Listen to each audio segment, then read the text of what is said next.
First, start off by rolling down the window. Next, grab the cleaning wipe, open, and clean the areas in which the visor will be applied. Be sure the area is dry before proceeding to the next step. Hold the visor up to the door frame to get an idea of how it will be installed. Now we're ready to attach the clips to the window frame. Insert the mounting clip in between the window frame and the rubber weather strip.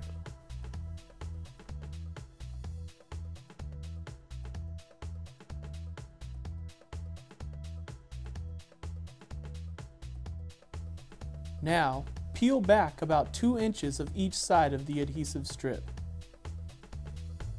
Line up the edge of the visor with the edge of the door frame. We will apply pressure to the adhesive strip while slowly peeling back the red tape. Gently pull a little tape at a time while applying pressure to the area of the visor where the tape has been removed. Always grab the tape as close to the visor as possible to avoid tearing the tape. Once you have removed all the strips of tape, run your fingers around the edge to ensure a tight seal. Now we are ready to install the included locking pins. Start off by adjusting the clip so the holes of the visor and the clip are lined up. We will then grab the circular piece and the center pin. Place the circular piece on the back side of the clip and put the center pin through the hole on top of the visor. Then, grab the locking pin and push it through the center to lock everything in place.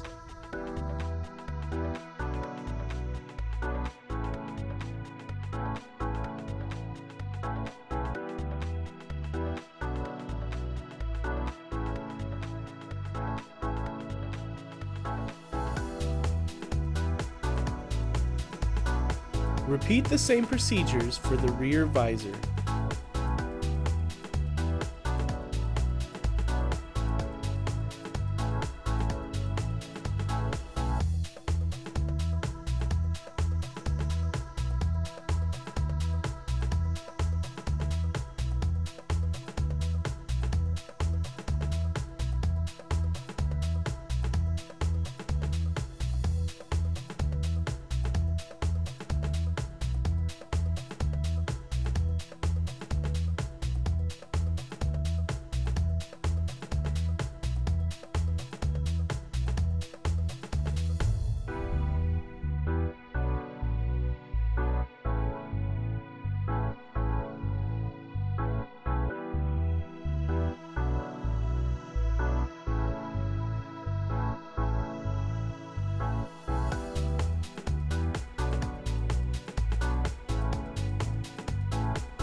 After you have installed all of the locking pins, follow the same procedures to install the visors on the other side of the vehicle.